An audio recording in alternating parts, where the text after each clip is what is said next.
है। ठीक है। यहाँ पर हम कह रहे हैं कि वैल्यू भी एक ही हो और डेटा टाइप भी एक ही हो। ठीक है।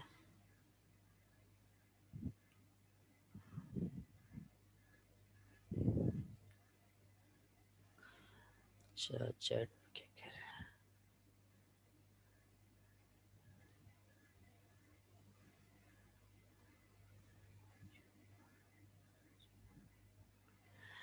ओह, फिर स्ट्रिंग में कन्वर्ट करके क्या करोगे?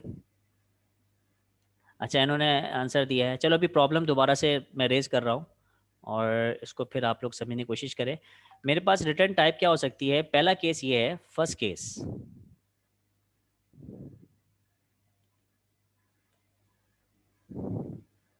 जिसके अंदर हम कह रहे हैं कि डेटा टाइप भी, बे यार चैट में मैसेज आ रहा है, डेटा टाइप सेम हो जाएगी, नेम एंड डेटा सेम तो हो जाएगी, लेकिन आपके पास एक स्ट्रिंग में एक ही वैल्यू जाएगी, दो कैसे जाएगी? ओके, अभी डिस्कस करते हैं, आपको बताते हैं क्या करना है क्या नहीं करना। अदरवाइज आप लोग सही सोल्यूशन है और उसको सोचो, थोड़ा सा मेच्योर करोगे तो हो जाएगा। आधा आंसर दिया आपने, आधा नहीं दिया। अच्छा, अगर पहला केस क्या है कि आपके पास पहले केस में डेटा टाइप भी एक ही हो और उसकी वैल्यू भी एक ही हो। ठीक है। और बस।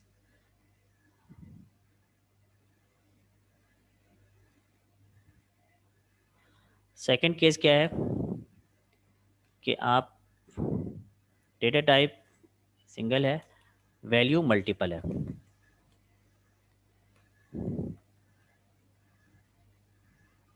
थर्ड केस क्या है?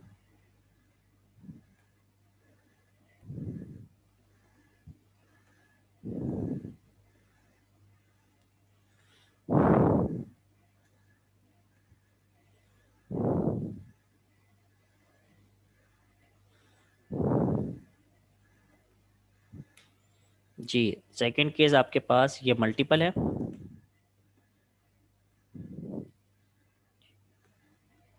और सेकंड केस मल्टीपल है, और थर्ड केस क्या है? थर्ड केस क्या है कि डेटा टाइप भी, डेटा टाइप एक है और ये मल्टीपल है।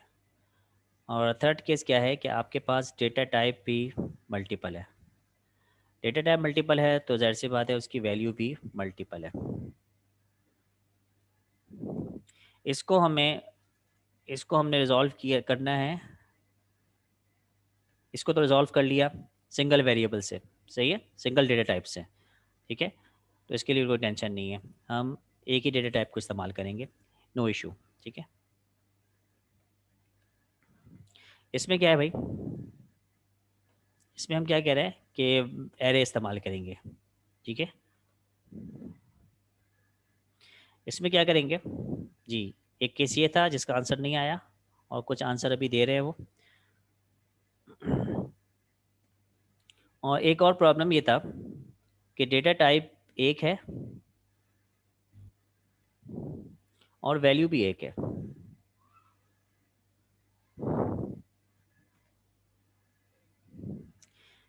लेकिन डेटा टाइप हमें पता नहीं है। ठीक है।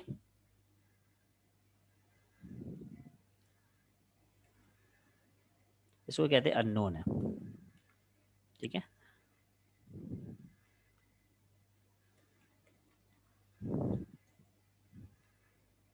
कोई भी हो जाए, ये अननोन है और वेरिएबल आपके पास एक है। इस प्रॉब्लम का क्या आंसर आना चाहिए? इस प्रॉब्लम का क्या आंसर है? इसके लिए एक सोल्यूशन ये दे दिया कि आप क्या कर लें, एक स्ट्रिंग वेरिएबल को रिटर्न करवाएं। ठीक है। और उसके अंदर मल्टीपल वैल्यूज स्टोर कर दें। अगर आपको नेम रखना है तो वैल्यूज़ की बता रहा हूँ मैं, नेम आ रही है, इसकी कोटेशन के अंदर वैल्यू रख रहा हूँ मैं। नेम है तो अली अहमद आ गया, क्या अली खान थे। और फिर इसमें कॉमा सेपरेटर लगा दे, कोई सेपरेटर लगा दे ज़रूर, क्या ये सेपरेटर लगा दें, या ये जो स्पेशल कैरेक्टर है ये, इसको लगाते हैं, सेपरेटर लगाते हैं, ठीक है, या कॉमा सेपरेटर लगाते हैं। उसके बाद फिर आप उसकी एज लिख दें, कितनी एज है उसकी, अगर ये 23 का है तो 23। तो इस तरह से भी आप क्या कर सकते हैं, दो इन्फॉर्मेशन दे सकते हैं। और फिर सर जब तो ये आप कॉमर्स में लिख देंगे एक साथ ही, मतलब स्ट्रिंग अली खान को लिख के एज हम इंट की है तो उसमें इन्वर्टेड कॉमर्स में तो नहीं आएगी वो? डेट ऑफ बर्थ हम कन्वर्ट करेंगे ना, डेट ऑफ बर्थ को कैलकुलेट करके एज निकाल लेंगे, एज आएगी आपके इंटीजर में, ठीक है। हाँ तो इंटीजर इन्वर्टेड में जब कॉमर्स आए, में इंटीजर जब आएगी इंटीजर कन्वर्ट करके कॉन्केटिनेट करवा देंगे अली खान से, और बीच में एक सेपरेटर कॉन्केटिनेट कर देंगे, तो ये स्ट्रिंग बनाना तो मुश्किल नहीं है ना। क्लियर हो रहा सर करके समझ में आएगा। है? ठीक हो गया, इसको करते हैं। पहला सोल्यूशन तो ये हो गया, मैं अभी हिंट्स दे रहा हूँ, और आपको मुमकिन है कि यही असाइनमेंट बन जाए आपका, सही है, हल्का असाइनमेंट है, मुश्किल नहीं है। दूसरा सोल्यूशन आपके पास इसी का ये है कि आप एक क्लास बना लो यार, जिसके अंदर दो प्रॉपर्टीज हों, और उस क्लास को यूज़र डिफाइंड क्लास बना लो। ठीक हो गया।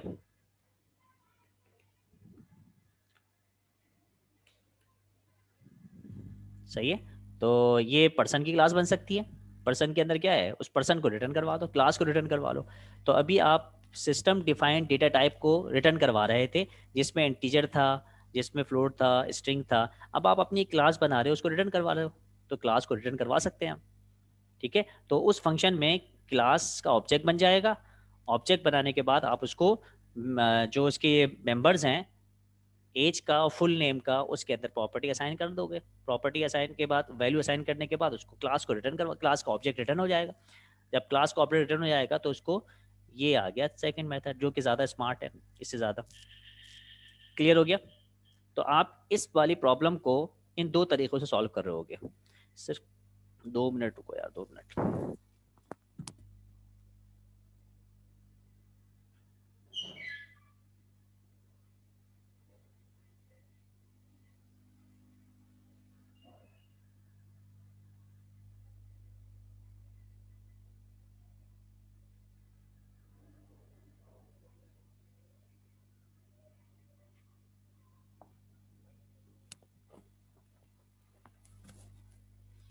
ठीक है, हेलो जी भाई, क्लियर है। यस सर, थोड़ा सा। एन नंबर का असाइनमेंट बनने जा रहा है आपका। Yes sir.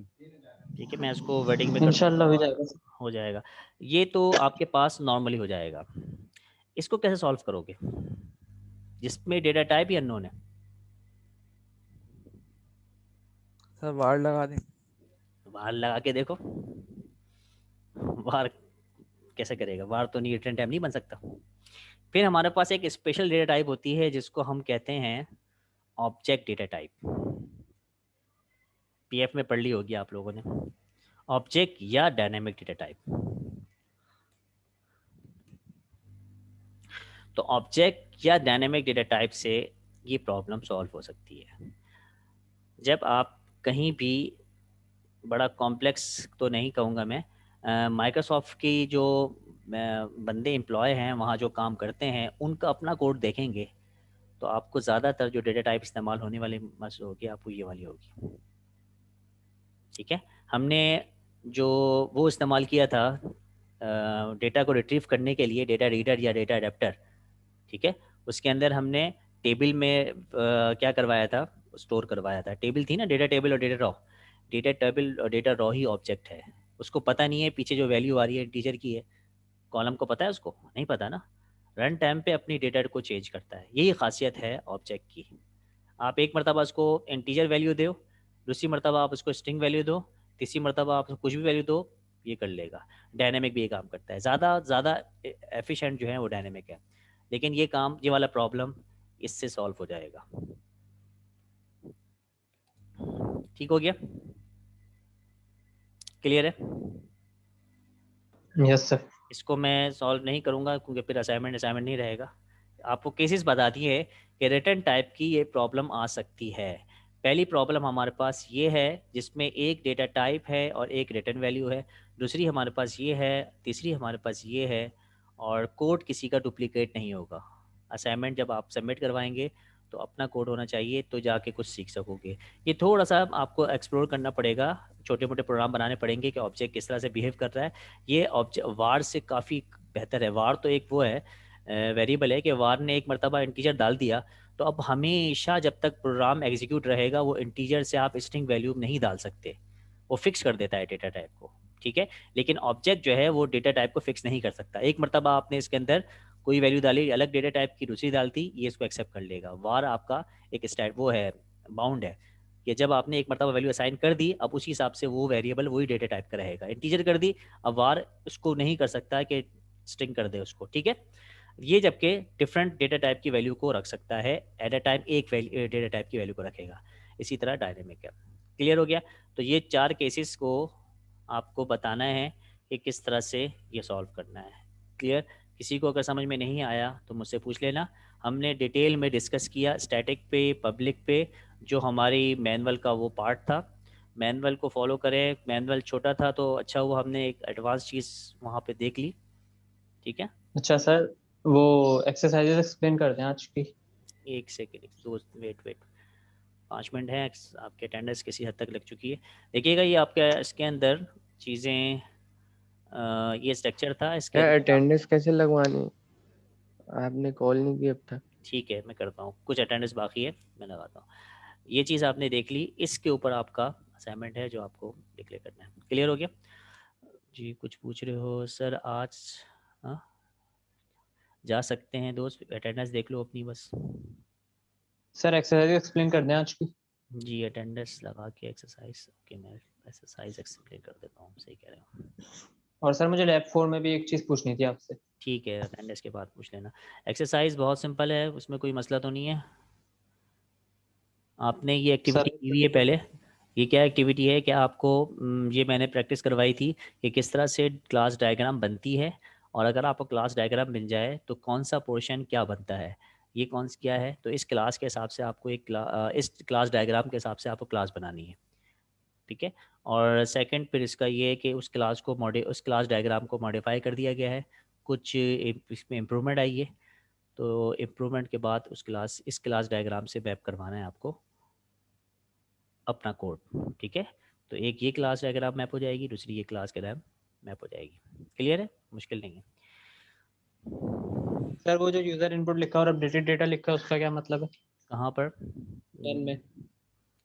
वन में एक second, updated data every call the method arcly answer after every call.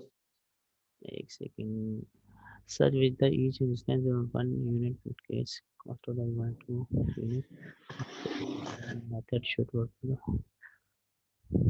ठीक है, इसका मतलब क्या हुआ? आप इसको क्लास भी बनाना है और उसको क्या भी करना है, उसको मेन फंक्शन पे इसको ऑब्जेक्ट बना के कॉल भी करना है, जो वैल्यूज उसको देनी है, ठीक है। सिर्फ मैप सर नहीं। ये करना है बस।